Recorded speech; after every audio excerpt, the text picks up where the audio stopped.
Hey guys, welcome to Whispers of Charleston. My name is Savannah. Today we're finally going to get to the pirate episode. I've only been trying to record this episode for like a week. We've had some thunderstorms rolling in, which have caused internet issues, and then the website that I record on has been giving me issues, so it's taken me literally 10 tries to get to finally record this episode. Just a little FYI and light housekeeping. Thank y'all to everyone who's been listening. I really appreciate it. I've said before, I could just see kind of where my listeners are.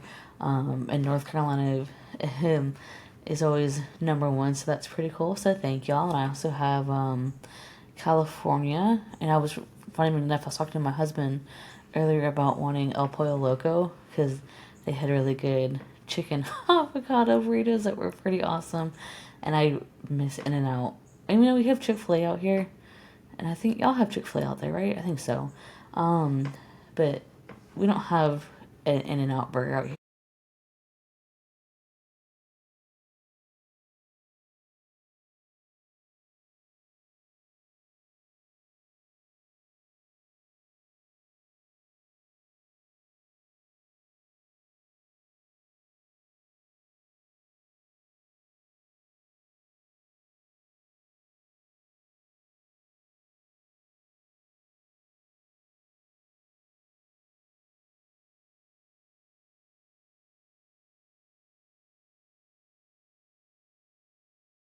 But yeah, for the In-N-Out burgers, I used to always get the what is it called? The veggie, the 4x4 veggie style, or the 2x2 veggie style.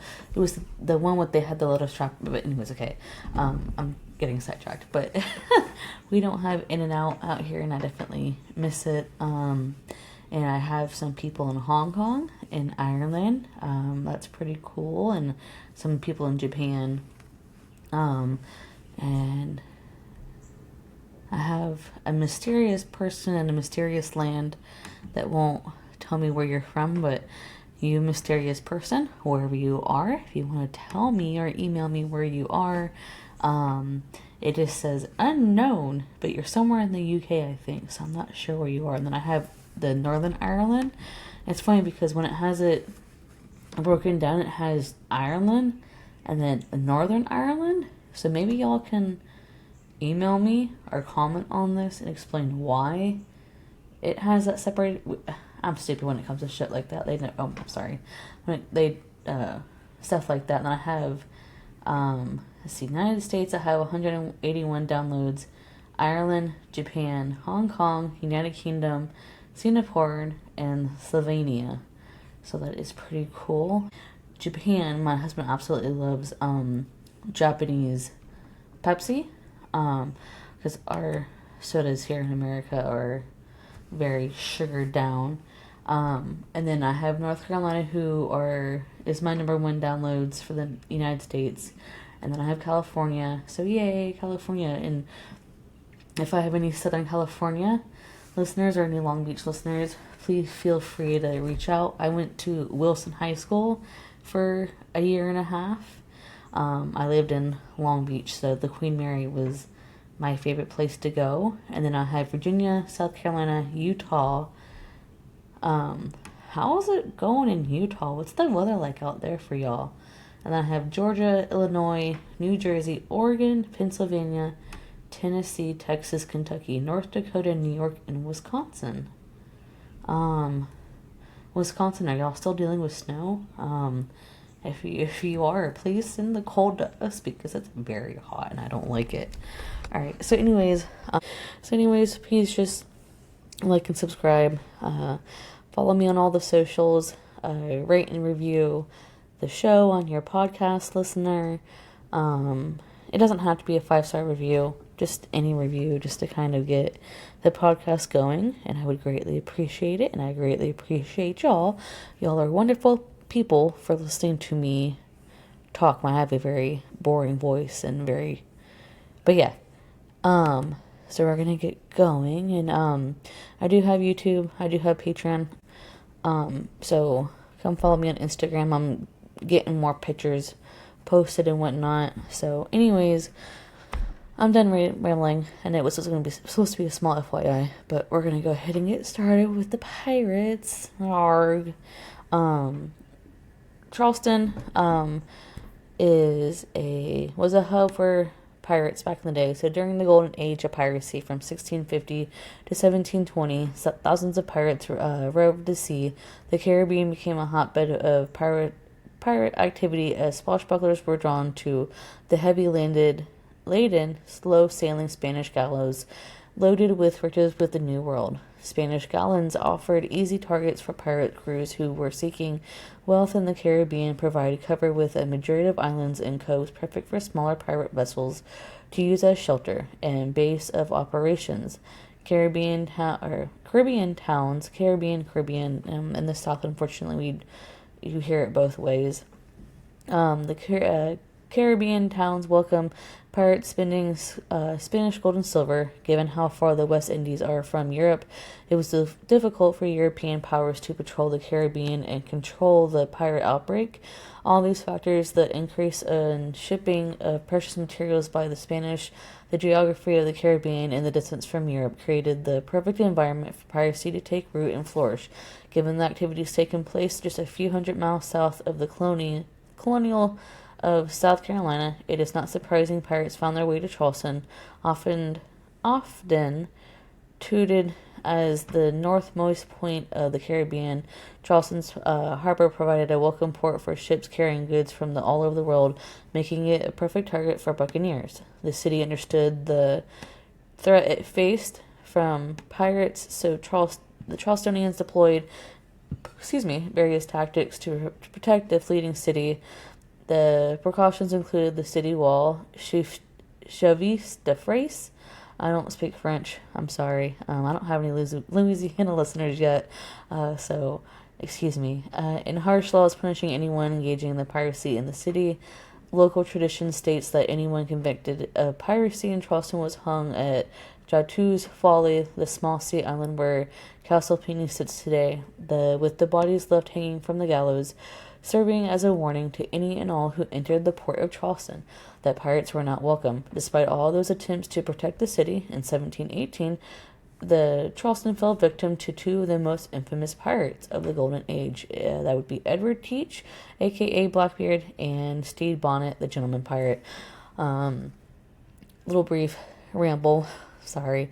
If y'all enjoy that, please let me know. If not, then I'll stop. So whenever I think of the stories of the hanging bodies left at the gallows to serve as a warning, I always think of Captain Jack Sparrow when he's entering Elizabeth Swan's Island. I always think of like that first opening scene to Pirates of the Caribbean, and if y'all haven't noticed, that's probably one of my favorite movies outside of the Haunted Mansion. Disney, don't sue me. So I always think about that. And then when we talked about the Pink House, we did touch base on Blackbeard. So Blackbeard and Bonnet promptly left Charleston after they held the city hostage and fled to North Carolina, where Blackbeard had a base of operations. And those in North Carolina, if y'all have any cool stories about pirates, please send it to me. I'd love to hear it. I can always do small stories, or just, I'd love to hear if y'all have any cool stories about Sted Bonnet or Blackbeard that have been passed down to y'all throughout the years. So, at this time, the pirates separated ways, and Bonnet produced a letter of marque from the governor of North Carolina, legalizing his piracy as long as it was against Spanish vessels. However, Bonnet's era of reform quickly came to an end as he continued to attack ships regardless of their nation of origins. Tales of Bonnet's continued exploiting made their way to Charleston, where Governor Robert Johnson was still seething over the pirates' successful exploitation of the city. Now trade routes were being disrupted between North and South Carolina, bringing trade almost to a standstill. Believing enough was enough, Governor Johnson asked Colonel William Rhett to track down Bonnet and his crew to bring them back to Charleston to face justice. William Rhett was a time-tested soldier-sailor who had a history defending Charleston from naval attack. He immediately agreed to track down the pirate threat with 2 ships he outfitted with his own money. We did talk about Rhett, the Aiken Rhett family. So Rhett tracked down Bonnet to the Cape Fear River on September 27th of 1718. Bonnet and Rhett met ship to ship at what is now known as Bonnet's Creek. After hours of fighting, Rhett's men bested the pirate crew with losses on both sides. One of Rhett's ships, the Henry, required extensive repairs, delaying their return to Charleston. Finally, on October 3rd, Rhett victoriously returned to Charleston, towing Bonnet's ship, the Revenge, now renamed the Royal James. With 29 pirate prisoners, Charleston did not have a public jail at the time, so Bonnet's crew were jailed at the guardhouse located at the Half Moon Battery. So this was before the Charleston County Jail was built. I think it was still a field hospital. So Bonnet was not impressed with his crew. Instead, he was allowed to stay at a house under guard. So we think this was the pirate house, which I will do a small episode about that soon. Bonnet's treatment stemmed directly from his social status before turning pirate. He was a gentleman pirate born to a wealthy planter elite family in Barbados, but had chose the life of piracy over the comfortable life. That must be nice in today's day and age. I gave me that first. It is unclear exactly what caused this drastic change.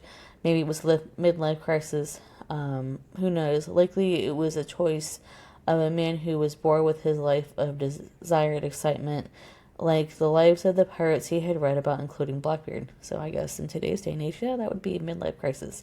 Whatever led Bonnet to the life of pirate's life, it is unlikely he expected it to end the way that it did. Realizing the harsh reality that he was facing, Bonnet decided to flee his imprisonment in a desperate attempt to save his life. Dressing in women's clothing, Sted Bonnet disguised himself and slipped out from the house of his captivity and fled. He made it to Sullivan's Island, but before authorities recaptured him, he did not return to the lavish prison, but instead was thrown into the jail with his crew. Bonnet and his crew were tried in a series of individual cases under Judge Nicholas Trott, who clarified the legal definition of piracy as robbery committed under the sea, and a pirate is a sea thief.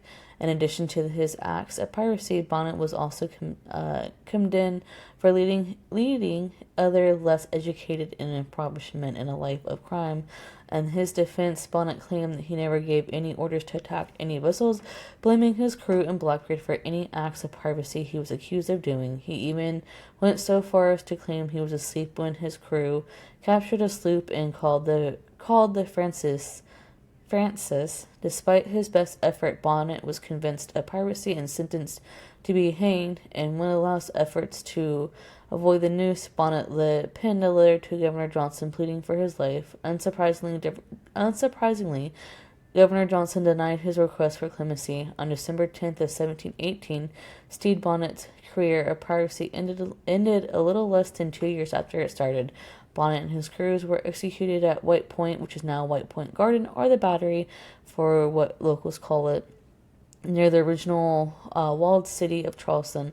The bodies were left hanging in the gallows for 3 days to serve as a warning to all those who entered the Charleston area. So this is kind of a little bit more history of what we have for Charleston. So pirates, so Pyrates, are pirates harassed the South Atlantic coast from the 1600s to the early 1700s.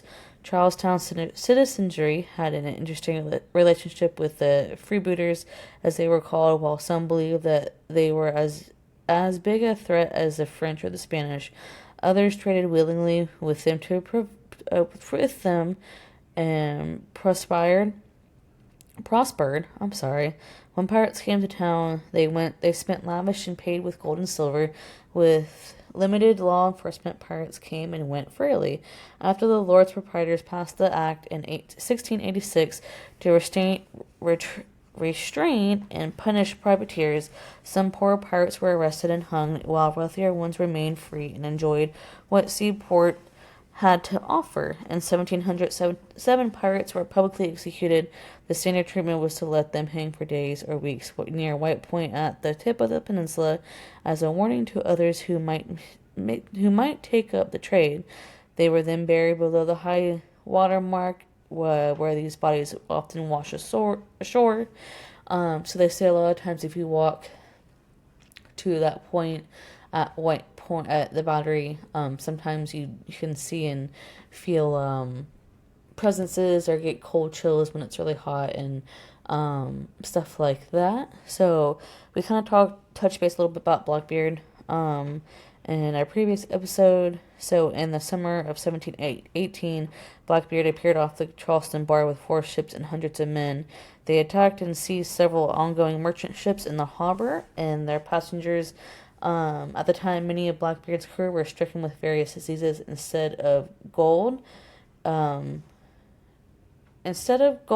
chest of medicine was demanded as ransom for captives. We all know that Blackbeard held Samuel Wragg and his son as hostage, while Governor Johnson took the threat seriously and provided nearly £400 worth of medical supplies. Blackbeard released the hostages stripped and nearly naked but with their lives intact, and received the money, and then that was when he went off to Ocracoke Inlet in North Carolina. Even then, the Lord's proprietors procrastinated in sending either soldiers or ships to eradicate the threat of piracy. In August of 1718, pirates again appeared off the coast, once again seizing ships and plundering cargoes. Angry merchants and citizens, including William Rhett, outfitted 2 sloops, the Henry and the Sea Nymph, and with more than 100 armed men, they sailed to hunt down the pirate they could catch. So in September, oh no, don't fall. In September, they found Sted Bonnet and his crew in the Cape Fear River. So we know that Sted Bonnet was a Barbadian planter, owner, and former British soldier with little sailing experience, much less pirate experience. Bonnet was known as the gentleman pirate because of his privileged background in education and aristocratic demeanor. Contrary to the pirate custom of stealing one's first ship, Bonnet purchased his ship, the Revenge, and hired his crew. He enjoyed success as a pirate despite the lack of experience, and plundered the Charlestown coastline in August of 1717. Bonnet had sailed with Blackbeard and was probably on board during the Charlestown raid described above. Blackbeard tricked Bonnet into resigning control of the Revenge over to Blackbeard and his men under the hope that he would regain the Revenge. Bonnet cooperated with Blackbeard in blockading Charlestown Harbor until the ransom of medical supplies were received. Bonnet regained possession of the Revenge following the successful blockade and departure to North Carolina for the refitting of his ship. So on November 5th, 4 ships commanded by Governor Johnson had disguised as unarmed merchant vessels sailed toward the black flagged ships spotted earlier. After the king's colors were revealed, a battle ensued. After a fierce battle, Bonnet and his surviving crew, exact counts differed from probably between 19 to 35, were captured and taken to Charlestown, where they were held in the court guard at the Half Moon Battery. Bonnet and his sailing master David Harriet were kept at the home of the town's marshal, where they were escaped to Sullivan's Island and then recaptured. So on October 28th, that was when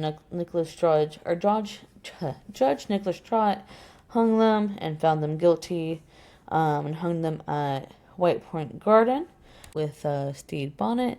So then I'm going to go on to Anne Bonny and Mary Read. Anne Cormac was born in Cork, Ireland, as a result of an affair between her father and an unnamed servant. Shortly therefore, after Annie's father and Annie and the servant girl moved to the Carolina colony. In Charlestown, her father began practicing law and became a successful merchant. Cormac then purchased a plantation and settled down with Anne and his new wife. Cormac expected Anne to marry a man of decent reputation and of good financial status. Fathers, of course, they're male. Most fathers expected of their daughters in the South. She chose instead to marry a sailor named James Bonny, who said to have had a younger sailor without a shilling. As a result, Anne was thrown out of her father's house and moved to the island. Moved to the island of Providence in the Caribbean with her new husband. After arriving in Providence, Anne met John Rackham and began having an affair with him, leaving Bonny in May of 1719. Anne eloped with Rackham and became a pirate to be allowed on board ship. Anne disguised herself as a man. It wasn't long, however, before Anne became pregnant with Rackham's child. To prevent the crew from discovering her sex, Rackham put Anne ashore with friends in Cuba. After giving birth, Anne resumed her pirating career with Rackham and soon became infatuated with another sailor on board Rackham's ship, and she revealed her gender to him. This had an odd outcome. The handsome sailor was actually a woman by the name of Mary Read. Mary admitted that she too was a woman, and the two formed a friendship so strong that Rackham became jealous. Because of Rackham's threat to kill this other pirate, Anne was forced to reveal Mary's secret to Rackham. Even after discovering she was a woman, Rackham chose to keep her on board. By 1720, the pirating careers of both Rackham and Anne Bonny were fast coming to a close. It was in this year that off the coast of Jamaica, Rackham's ship went under attack by a British naval ship. All of the crew except Anne and Mary and one other sailor were below deck and believed to have been drunk, and yelled to the men below deck to come up and fight like men. This plea went unanswered by the ship, and the crew was captured. Anne, Rackham, and Mary and the other crewmates were in prison. It is said that there's a lot of lore and theories that Anne did live at the Pink House and was part of the brothel, and may have been a prostitute at one point in her life, in between husbands or after marrying Rackham. But again, it's Charleston lore. It's kind of part of the Charleston history and what some people love about the Pink House. It is said that Blackbeard and Anne did often visit the Pink House, and that sometimes you can see their spirits and their ghosts and feel their presence there. So Rackham's trial was among the first heard, and he received the death penalty. Shortly before his execution, Rackham hoped to see his pregnant wife for the last time.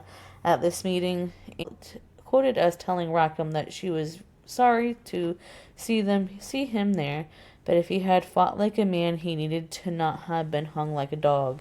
Next came the trials of Anne and Mary. They too were given death sentences. In the words of the judge, "You, Mary Read and Anne Bonny, alias Bon, are to go from hence to the place from whence you came, and from thence to the place of execution, where you shall be severely hanged by the neck till you are severely dead. And may God of this infant mercy be merciful to both your souls." Both women then informed the court that they were with child. The court ordered that the said sentence should be respited, and then inspection should be made. The examination was affirmative, and both Mary and Anne were put in jail. Mary soon caught fever and died in prison. Anne's fate is unknown. So in this story of Anne Bonny, a Charlestown aristocrat who chose a life of piracy over a life of wealth and leisure and wealth. So that's kind of where the story came, that maybe Anne finished her life at the Pink House and ended her life in prostitution in the red light district at the Pink House, and that Madame Mincy kind of took care of her lasting days and maybe helped raise her daughter. But again, that's all legend and lore that is passed down through Charleston, so we're not quite sure. Oh, I'm sorry. Really happened, but that's just kind of what the stories kind of came along with Anne Bonny. So I hope y'all enjoyed that, and I'm going to hit this as a short regular episode for this week, and then I'm going to talk about Ansonboro after this. All right, so hope y'all enjoy. All right, bye y'all.